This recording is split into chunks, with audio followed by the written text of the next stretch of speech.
Como o despertar espiritual me levou a programar minha mente para a felicidade e sucesso. Quando estava perdido, era como acordar todos os dias dentro de um labirinto invisível. Acordar, respirar, cumprir obrigações, responder mensagens, sorrir nos momentos certos, trabalhar, entregar, dormir. E no meio de tudo isso, senti estranhamente ausente. Eu estava lá, fisicamente inteira, mas internamente dilacerada. Não era dor gritante, era um silêncio. Um silêncio profundo. Um silêncio que machucava mais do que qualquer grito. Eu seguia vivendo uma vida que parecia normal aos olhos de quem observava de fora. Mas, por dentro, eu sentia que estava me afastando de mim mesma, como se eu estivesse encenando um papel que não escrevi. Uma existência dirigida por expectativas, traumas não curados e crenças herdadas que, sem perceber, se tornaram minha prisão.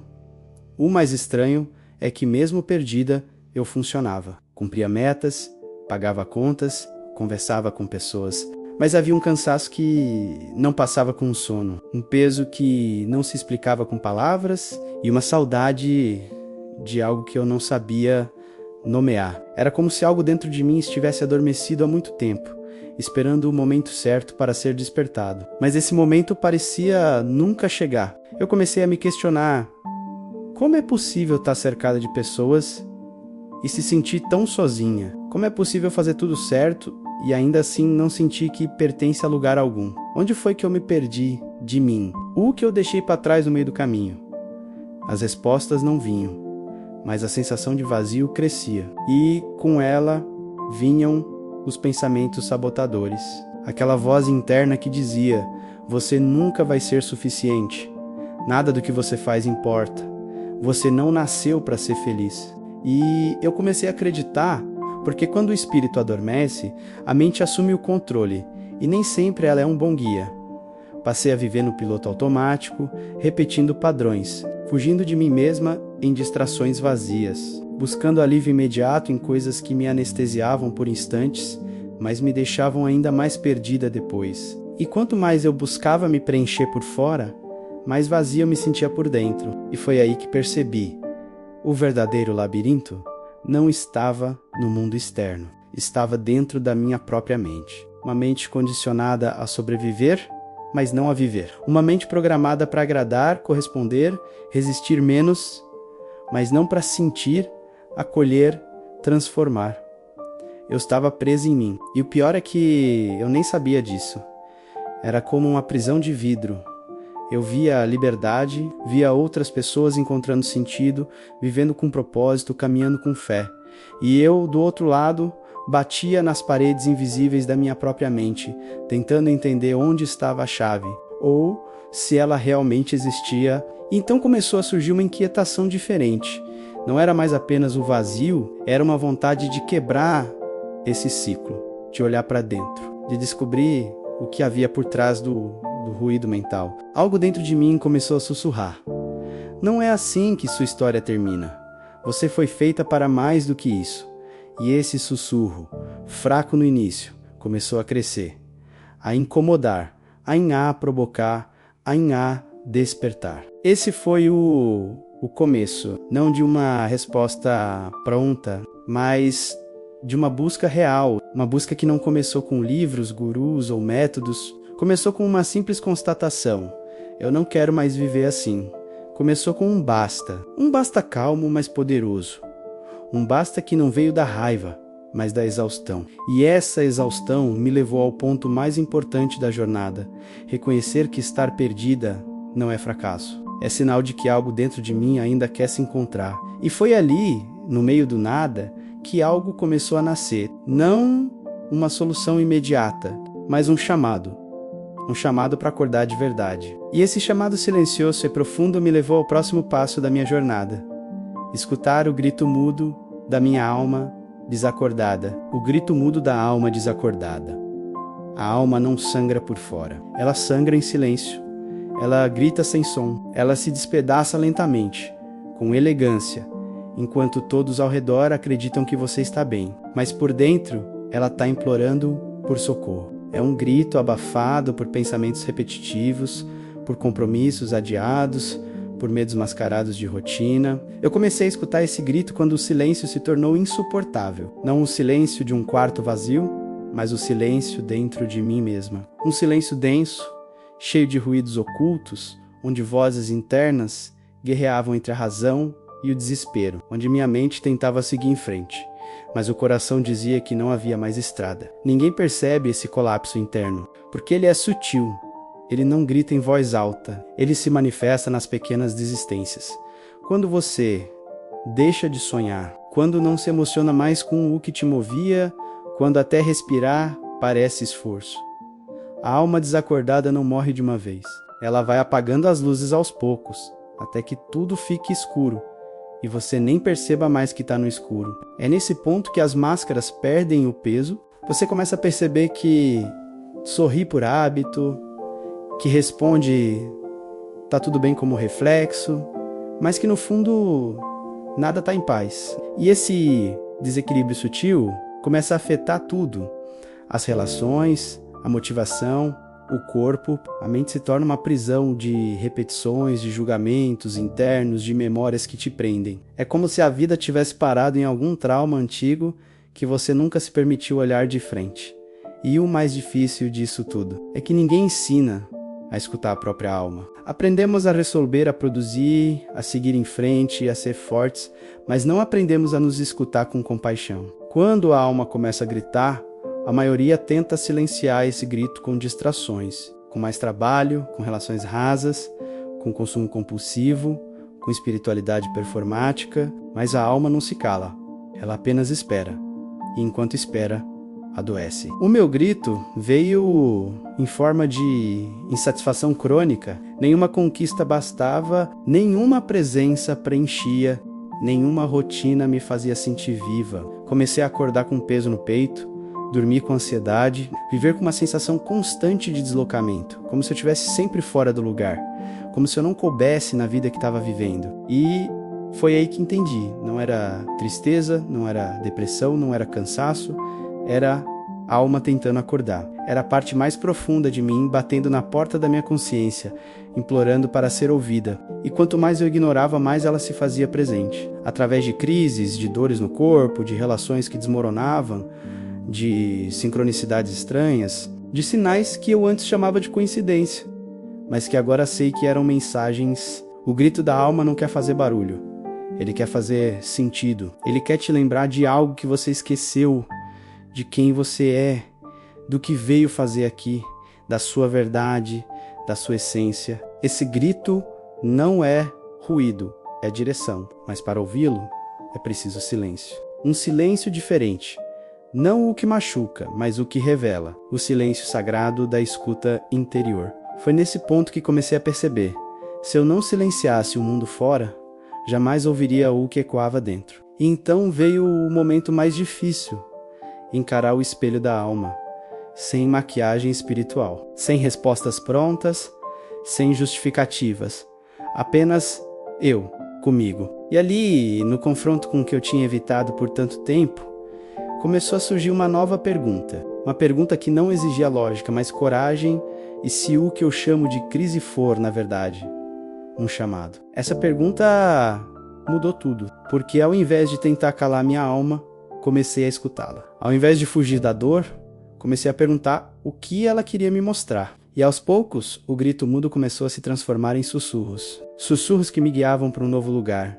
Não fora, mas dentro. Um lugar onde a alma poderia finalmente despertar, e foi nesse despertar silencioso que percebi tudo o que desmoronou, tudo o que me feriu, tudo o que me confundiu. Estava, na verdade, me conduzindo para algo sagrado. E é exatamente isso que começa no próximo capítulo, quando a falência do meu modelo mental abriu espaço para a construção de uma nova vida. A falência do modelo mental herdado. O que me mantinha presa não era o mundo à minha volta, era o mundo dentro de mim. Um mundo feito de ideias herdadas, crenças repetidas, vozes antigas que nunca foram minhas, mas que eu aprendi a obedecer como se fossem lei. Cresci acreditando que precisava merecer o amor, que sucesso era uma questão de esforço, dor e resistência, que felicidade era uma espécie de prêmio, reservado apenas para quem fazia tudo certo. E mesmo tentando seguir esse manual invisível,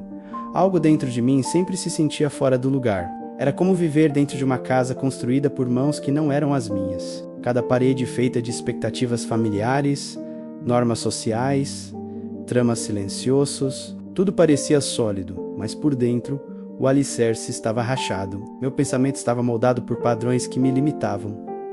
Não posso, não mereço, é difícil, isso não é pra mim. E o pior, eu nem percebia que esses pensamentos estavam no comando. Eu achava que era assim mesmo, que a vida era para ser suportada, né? Não vivida. Esse modelo mental era como uma programação oculta, como se minha mente tivesse sido treinada para sobreviver, não para florescer. A felicidade era sempre adiada. O sucesso, sempre inalcançável.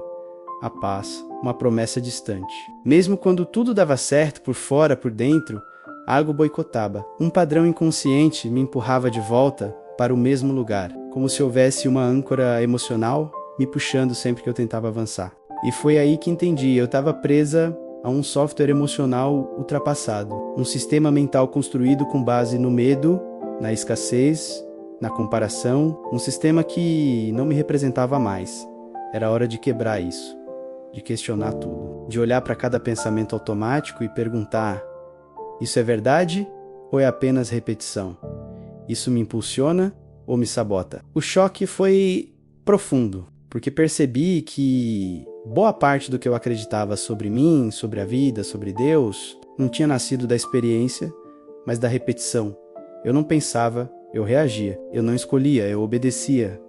Eu não criava, eu seguia. E nesse looping mental, a minha essência espiritual estava adormecida, esperando que eu dissesse: basta. Romper com esse modelo mental foi como quebrar um espelho. De repente, todos os reflexos que me definiam se despedaçaram. As identidades que eu carregava menos, filha exemplar, mulher forte, profissional esforçada, alma resiliente, já não faziam mais sentido. Eu não queria mais sustentar versões que não me representavam. Eu queria verdade, eu queria liberdade. E, acima de tudo, eu queria presença. Mas desconstruir é doloroso, porque mexe com tudo. As relações mudam, os objetivos perdem o brilho, as rotas desmoronam. É como andar por uma estrada que de repente desaparece sob os seus pés. Mas no fundo, esse colapso é sagrado, porque ele revela o que estava oculto. Ele tira o véu. Ele mostra que a estrutura mental que você sustentava era uma prisão com paredes pintadas de segurança, e é justamente quando tudo desmorona que a alma encontra espaço para surgir, porque onde há ruína, há terreno fértil. Onde tudo desfez, algo novo pode ser criado, não a partir do esforço, mas da verdade. Não da repetição, mas da revelação. E essa revelação não vem da mente lógica. Ela vem do espírito, ela vem daquele espaço silencioso que começa a se abrir quando você para de tentar controlar tudo e apenas escuta. A falência do meu modelo mental foi, na verdade, o nascimento de um novo caminho. Um caminho onde eu comecei a reconfigurar não só o que pensava, mas o que sentia, o que acreditava, o que emanava. Foi o início da minha libertação. O ponto em que parei de viver segundo o medo e comecei a viver segundo a fé. E é justamente essa virada sutil, quase invisível, que prepara o coração para o próximo capítulo. Quando o colapso não é mais visto como um fim, mas como o sagrado ponto de partida. Quando tudo desmorona, algo sagrado emerge. O colapso não avisa. Ele chega como um vento que derruba tudo, sem pedir permissão. De repente, o que parecia estável não sustenta mais. As certezas se dissolvem. O que você acreditava ser força vira peso. E aquilo que parecia solidez vira areia escorrendo por entre os dedos. Não há roteiro, não há controle. Só resta o vazio. E é nesse exato momento que o milagre silencioso começa. Há uma dor que não pode ser racionalizada. Ela apenas existe. Uma dor que não precisa de explicação, porque carrega em si a força de uma travessia. Foi assim comigo. Quando todas as estruturas ruíram, quando nada fora de mim oferecia segurança, eu fui empurrada para dentro. Como se o universo inteiro dissesse: agora, olhe para o que você evitou por toda a vida. Não foi bonito, não foi poético, foi cru, real, humano. Tive que encarar medos antigos, lutos não vividos, frustrações engolidas, vergonhas acumuladas em camadas de silêncio. Tive que encarar o espelho da alma sem máscaras. E no reflexo, não vi fraqueza. Vi uma criança perdida, exausta de ser forte. Uma alma cansada de lutar contra si mesma. É nesse ponto que algo acontece, algo que nenhuma técnica, nenhum livro, nenhuma teoria pode provocar: a presença. Não a presença de alguém, mas a presença, aquela que só se revela quando você já não tem mais para onde correr, quando você para de pedir salvação e começa a permitir que o silêncio fale. É ali no fundo do fundo que Deus se mostra, não com respostas, mas com uma certeza inexplicável: você não está só. O desmoronamento é necessário, porque é Ele que remove os excessos, que quebra as ilusões, que silencia as vozes externas para que a única voz que importa finalmente seja ouvida. E essa voz não grita, ela sussurra, ela não acusa, ela acolhe, ela não exige, ela revela. E quando essa voz toca o que em você ainda vive, algo desperta. Eu não precisei entender para confiar, eu não precisei ver para sentir, eu apenas me rendi, não por fé cega, mas por exaustão. E nesse ato de esvaziar o ego, algo novo se iniciou. Um outro tipo de força começou a emergir, não a força da resistência, mas a força da entrega. Não a força de quem precisa provar algo, mas a força de quem se reconecta com sua essência. É nesse lugar que nasce o verdadeiro recomeço. Não um novo plano, nem uma nova estratégia, mas uma nova consciência. Você já não quer mais vencer o mundo, você quer apenas ser inteira. Você já não busca mais aprovação, você busca coerência. Você não precisa mais correr, você precisa caminhar em presença. O que antes era ruína se torna a fundação, o que antes era perda se transforma em ganho. E aquilo que parecia o fim revela-se como início. Foi nesse chão quebrado que eu comecei a reconstruir, mas agora com outro material, com verdade, com simplicidade, com fé, com alma. Esse colapso sagrado é um privilégio disfarçado, porque ele separa o que é construído pela mente do que é revelado pelo Espírito. Ele te obriga a parar de sustentar personagens, ele te dá a chance de nascer de novo, não em outro corpo, mas em outra consciência. E a partir dali, tudo muda. Mas essa mudança não acontece no grito, ela acontece no sussurro, no espaço entre um pensamento e outro, no instante em que você solta e confia. E é aí que algo se acende por dentro. A centelha, o toque, a lembrança, aquilo que nenhuma palavra pode descrever, mas que a alma reconhece imediatamente. E é essa centelha que nos leva ao próximo capítulo. Quando, em meio ao caos, sentimos algo tocar por dentro e entendemos que o sagrado nunca esteve longe, menos apenas esperava o nosso sim. A centelha, o momento que algo me tocou por dentro, não foi uma luz no céu, não foi uma voz que ecoou nos ouvidos. Não houve um sinal explícito, nem um milagre espetacular, mas algo dentro de mim se moveu, e esse movimento silencioso foi mais real do que qualquer prova física. Era como se uma lembrança esquecida despertasse, como se uma parte da minha alma que sempre esteve adormecida, finalmente abrisse os olhos. Eu estava sozinha naquele cômodo. Silêncio absoluto. O tipo de silêncio que antes me incomodava, mas que agora parecia estar grávido de sentido. Não havia barulho, mas havia presença. Não era paz, no sentido comum da palavra. Era algo mais profundo, mais antigo, mais essencial. Era como se o tempo tivesse parado, como se o mundo lá fora não importasse mais. Eu senti... não havia lógica, não havia explicação, só havia aquela percepção. Algo me tocou. E esse toque não foi no corpo, nem na mente. Foi no centro do meu ser, como se Deus, ou a vida, ou o universo, menos chame como quiser, tivesse me lembrado: você ainda está aqui, e você nunca deixou de ser amada. Foi nessa hora que as lágrimas vieram, mas não eram lágrimas de tristeza. Eram de reconhecimento, de reencontro, de gratidão sem objeto. Era como se, por um instante, eu tivesse me lembrado de quem sou de verdade, menos além dos medos, além das histórias, além dos fracassos e das expectativas que me construíram. Carl Jung dizia que a alma tem seus próprios ritmos, seus próprios caminhos. E naquele instante, eu compreendi isso de forma viva. A alma não grita, ela espera. Espera que o barulho da mente diminua. Espera que os muros da resistência comecem a cair. Espera que você se canse de ser apenas o que o mundo espera de você. E quando tudo isso acontece, ela toca, essa centelha não me deu respostas, mas me deu direção. Ela não resolveu meus problemas, mas acendeu em mim uma nova pergunta. E se tudo o que eu preciso já estiver dentro de mim? A partir daí, eu parei de buscar fora. Parei de mendigar validação. Parei de esperar que o mundo me desse o que eu não havia ainda me permitido acessar. Esse momento de toque é sagrado porque ele não depende de cenário, religião ou técnica. Ele acontece quando a alma está pronta. E essa prontidão muitas vezes nasce da exaustão. Quando você já tentou de tudo, quando você já correu em todas as direções, quando você já se frustrou com todas as promessas vazias e finalmente nesse parar, o espírito se move. Depois disso, nada voltou a ser como antes.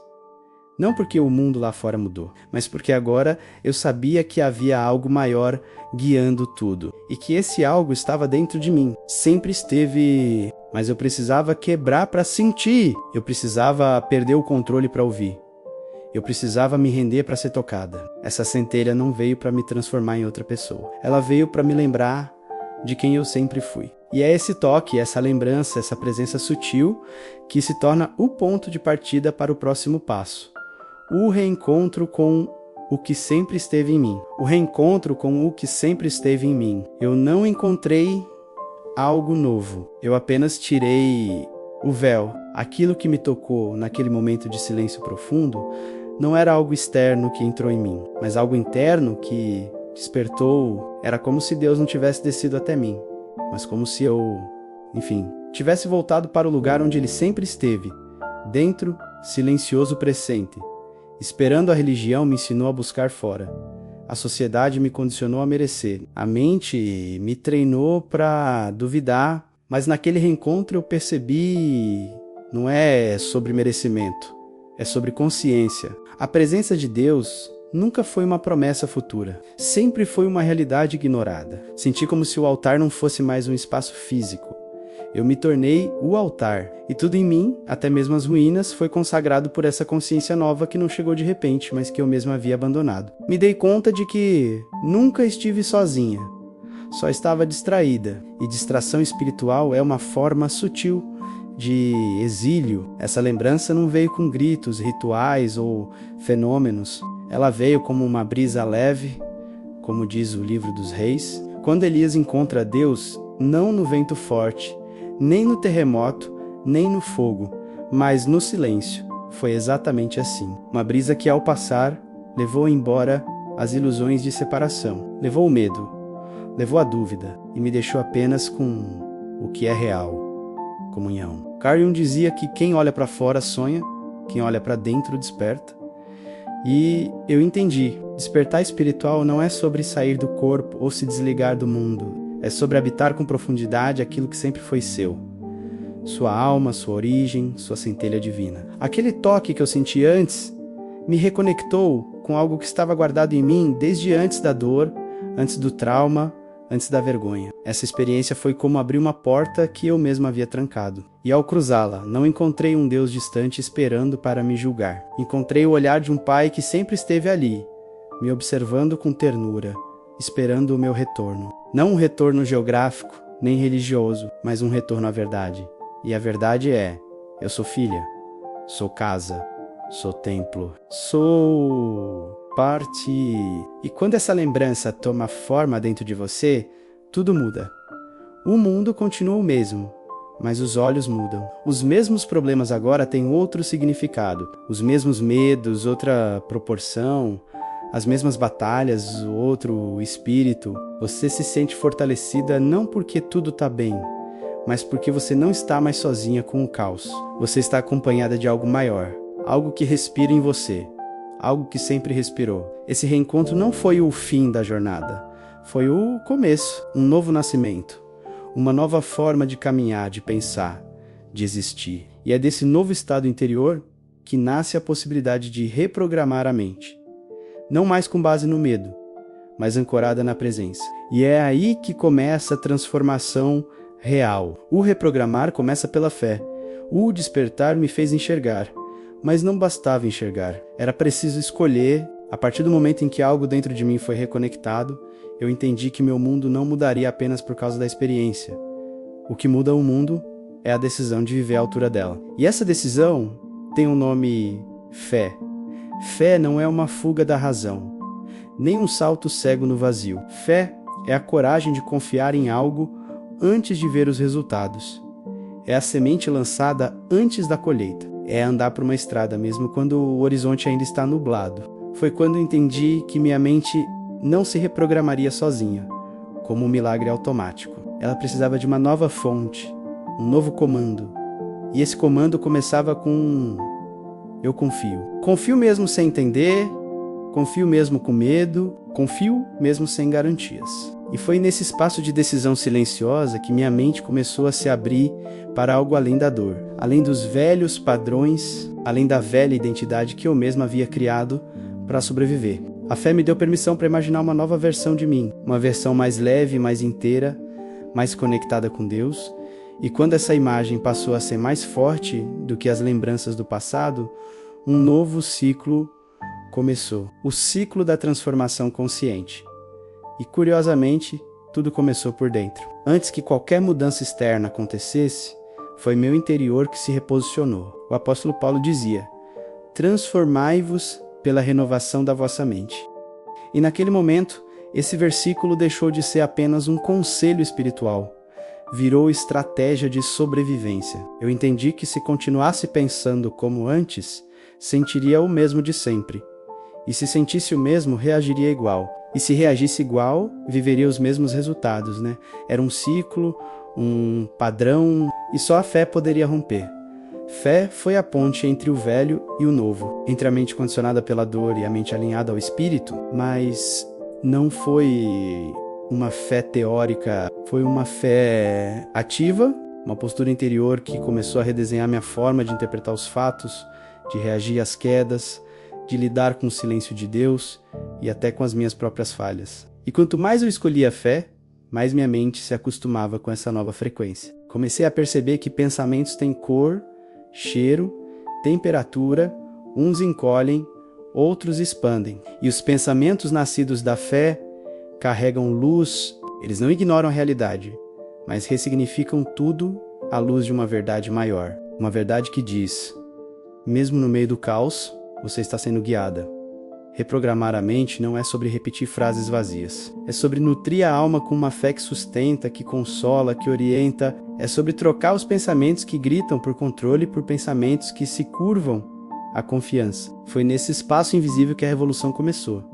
E a fé foi a primeira semente. O primeiro C.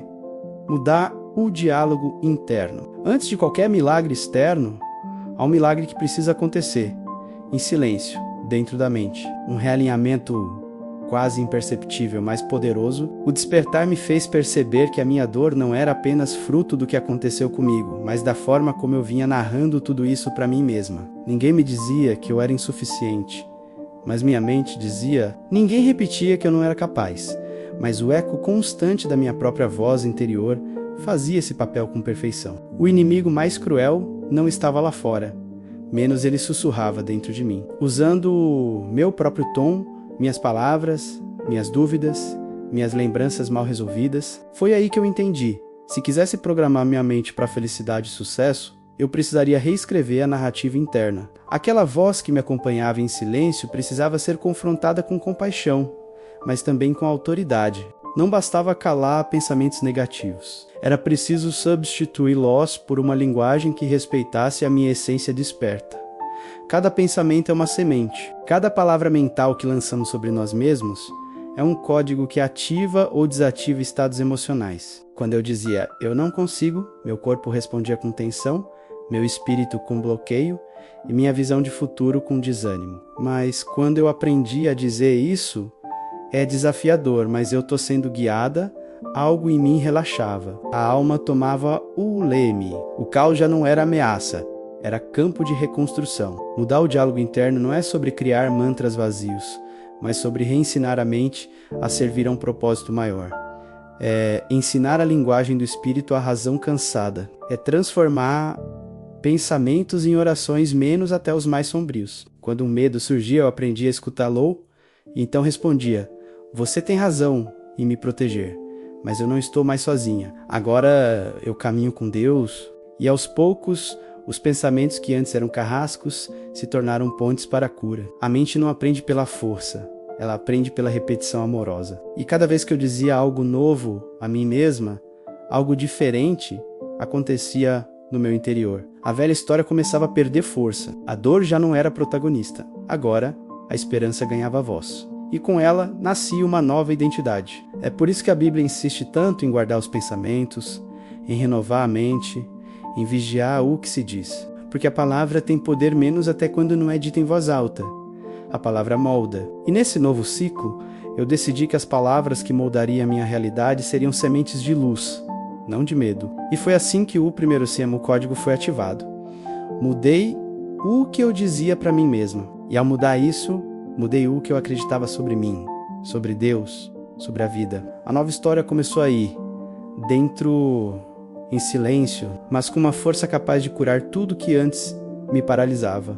A dor como código de acesso ao propósito. A dor não é apenas um fim, ela é um enigma, e todo enigma esconde uma revelação. Quando comecei a enxergar minhas feridas com outros olhos, entendi que elas não estavam ali para me punir, mas para me instruir. A dor que me afundava era a mesma que me direcionava. O que antes parecia castigo, agora revelava caminho. Aquilo que me quebrava estava, na verdade, tentando me acordar. Enquanto eu fugia da dor, ela me perseguia. Mas quando decidi encará-la como mensageira, ela começou a falar, não com violência, mas com lucidez. Cada bloqueio emocional, cada perda, cada humilhação que sangrava em silêncio, trazia consigo um código escondido, uma chave simbólica, espiritual, capaz de abrir a porta para algo maior do que eu mesma. Carl Jung dizia que aquilo que não enfrentamos no inconsciente retorna como destino. E ali estava a prova. Tudo o que eu evitava em mim, menos a rejeição, a culpa, o medo, se transformava em padrões repetidos, sabotagens sutis e ciclos que me prendiam. O sofrimento não era aleatório, era uma bússola apontando para onde eu precisava olhar com mais coragem. Ao me permitir sentir, sem julgamento, uma nova revelação surgiu. Minha dor não era minha inimiga, ela era minha instrutora. E mais do que isso, era a guardiã do meu propósito. Toda a sensibilidade que hoje me torna capaz de entender o outro nasceu do que um dia me feriu. A empatia não veio de teorias, veio de cicatrizes. O desejo de servir, de criar algo que fizesse sentido no mundo, nasceu das partes que um dia quiseram desistir. Cada trauma carregava uma lição. Cada abismo continha um degrau. A sombra que me assustava também carregava ferramentas. Não era sobre glorificar o sofrimento, mas sobre compreendê-lo como parte do processo de despertar. A dor, quando iluminada pela consciência, deixa de ser prisão e vira ponte. Ela me ensinou a escutar a vida de forma mais profunda. Me ensinou a respeitar o ritmo da alma. E principalmente, me ensinou que o propósito não nasce de um lugar confortável. Ele nasce do lugar onde a alma se encontra com a verdade. Foi ali, no ponto exato onde me senti mais perdida, que algo começou a se alinhar. O que antes parecia ruína, agora fazia parte da arquitetura do meu chamado. O que antes parecia fim era só o início do real. A dor não foi a vilã, da história. Ela foi o código que me reconectou com quem eu vim para ser as práticas que reconstroem a mente na luz. A alma havia despertado, a dor havia me mostrado o caminho. Mas algo ainda precisava ser feito todos os dias. Reconstruir, de dentro para fora, o espaço onde antes habitavam apenas caos e dúvida. E essa reconstrução não viria por acaso. Ela exigiria práticas, constância e, acima de tudo, presença. A mente precisava ser reeducada, religada à fonte. Não era mais sobre sobreviver, era sobre viver com propósito. Tudo começou com silêncio. O primeiro passo foi parar. Parar para escutar. Escutar o que não se diz com palavras, mas com presença. A oração deixou de ser súplica e passou a ser encontro. Um encontro íntimo, sagrado, entre eu e o divino. Não pedia mais por respostas imediatas. Pedia apenas por clareza. E a clareza vinha, não como grito, mas como sopro. Um pensamento iluminado, um insight no meio da dor, uma certeza no meio da confusão.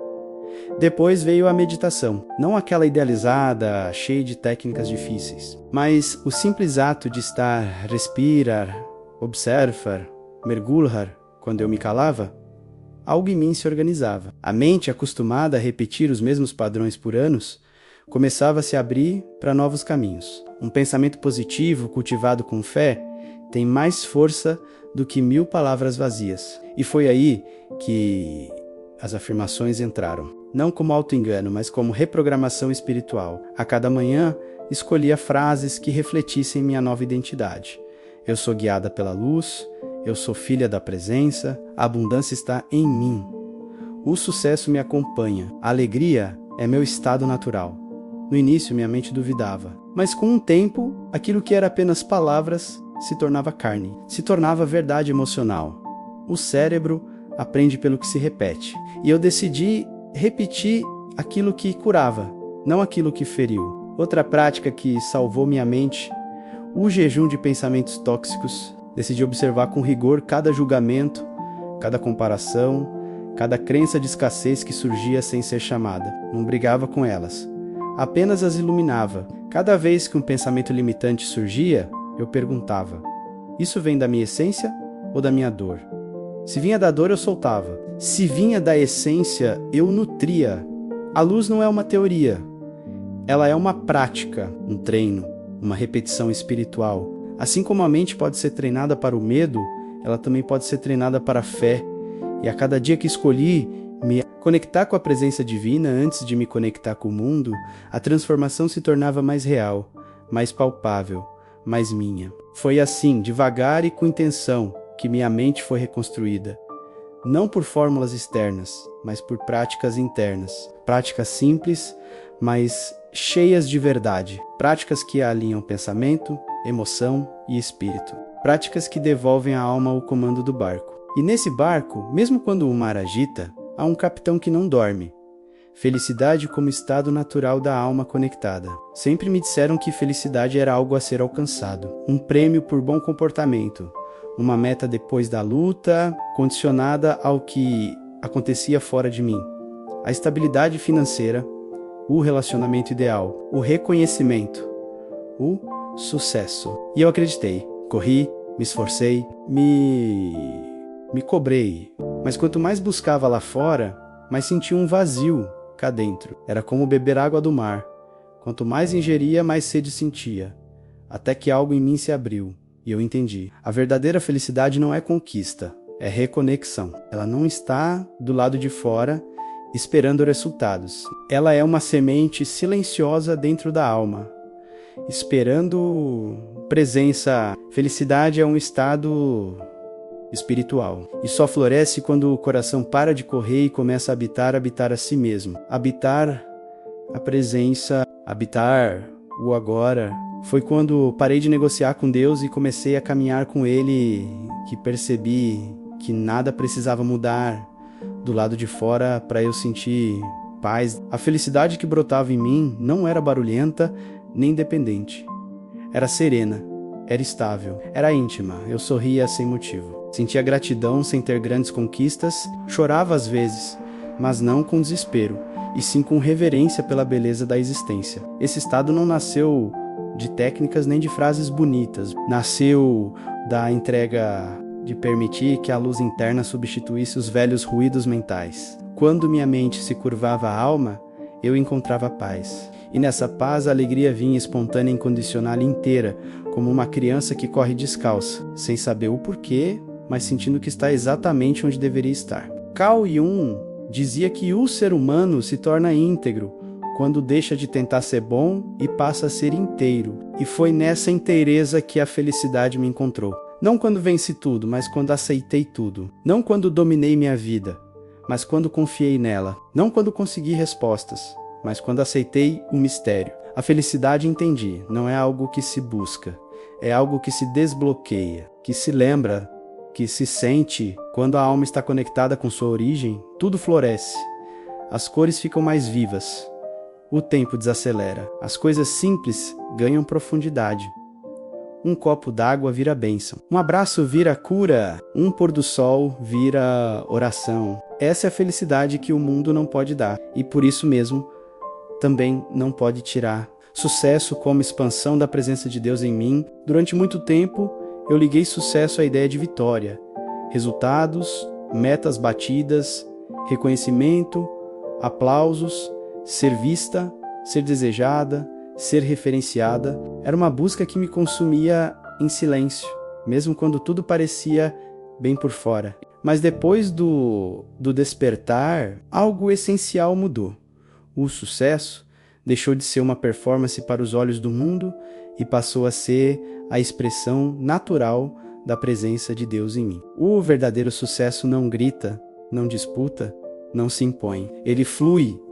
Ele é consequência de um alinhamento interno, não de uma imagem externa. Ele nasce quando a missão da alma começa a tomar forma no mundo visível. Quando minhas ações deixam de ser reativas e passam a ser inspiradas. Quando minha existência, em vez de se esforçar para conquistar atenção, começa a irradiar a presença. E essa presença não é minha, é dele.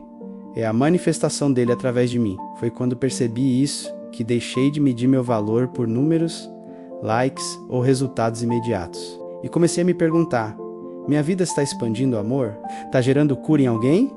Está refletindo luz ou apenas brilho? Está sendo útil ou apenas sendo vista? Foi nesse lugar de sinceridade radical que o conceito de sucesso foi transformado. A raiz de tudo mudou.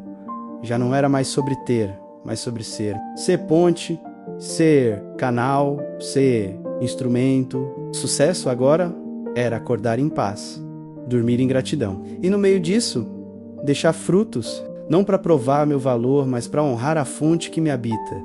Deus não me chamou para impressionar, mas para impactar. E o impacto verdadeiro não se mede em seguidores, mas em sementes plantadas na alma de quem cruza meu caminho. É isso que a presença dele faz. Ela transborda, ela toca, sem esforço, ela transforma, sem alarde, e quando isso acontece, o sucesso vira consequência inevitável de uma vida vivida em verdade. O que mudou tudo não foi um milagre fora, foi uma revolução dentro. Foi quando entendi que o céu não me queria perfeita, menos me queria inteira.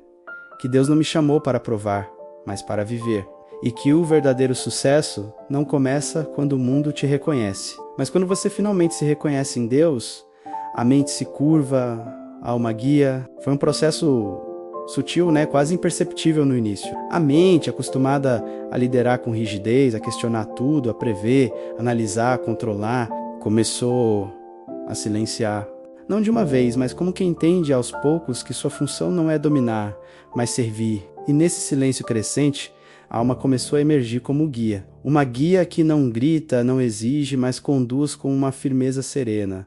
Como quem conhece o caminho porque é o caminho. Por muito tempo achei que precisava pensar mais para ter respostas, que bastava ler mais, planejar melhor, corrigir minha rotina, estudar a fórmula certa, mas nenhuma lógica sustentava a paz, nenhum raciocínio apagava o vazio. Era como se minha mente, com toda a sua inteligência, estivesse trancada em um labirinto que ela mesma construiu. Até que um dia, ao invés de perguntar o que eu faço, eu simplesmente perguntei: quem está no comando dentro de mim? E a resposta não veio em palavras, mas em silêncio.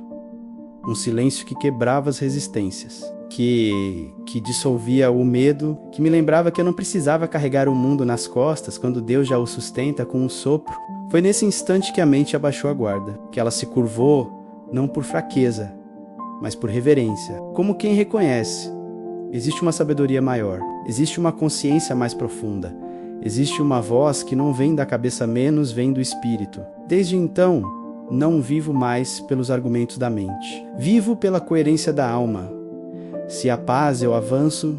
Se há tensão, eu paro. Se há leveza, Deus dizendo sim. Se há peso, é Ele me convidando a esperar. A mente ainda está aqui, mas agora a serviço. Ela organiza, calcula, estrutura. Mas quem decide é a essência. Quem direciona é a presença. Quem guia é a alma desperta, conectada, em comunhão com o alto. E isso muda tudo, porque já não é mais sobre estar certa menos, é sobre estar em paz. Já não é mais sobre convencer o mundo, é sobre obedecer à verdade que arde por dentro. Já não é mais sobre prever o futuro, é sobre confiar na condução divina. Foi nesse lugar que descobri uma nova forma de viver, não mais empurrando a vida, mas deixando que ela floresça em mim. E isso é liberdade. O despertar é o começo da verdadeira vida. A maioria acredita que a vida começa no nascimento. Outros dirão que ela começa ao conquistar algo, ao amar alguém, ao vencer uma dor. Mas o que descobri foi que a vida verdadeira começa quando você desperta. Não um despertar de olhos, mas de alma. Quando você se dá conta de que tudo que viveu até aqui, dores, medos, glórias, quedas, foi apenas o prelúdio, o ensaio, a preparação silenciosa para o momento em que sua consciência rompe o véu da ilusão e enxerga o que antes me parecia vida era apenas sobrevivência. Um sistema automático de respostas, condicionamentos, padrões herdados. Eu achava que estava vivendo porque estava ocupada. Achava que estava crescendo porque estava me cobrando. Achava que estava vencendo porque estava cansada. Mas dentro não havia vida. Havia ruído.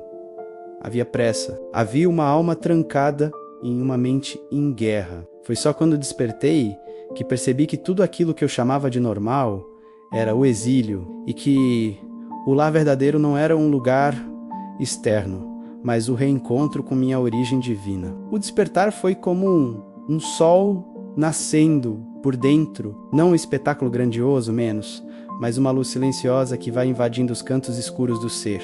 E onde antes havia medo, agora há clareza. Onde havia vazio, agora há sentido.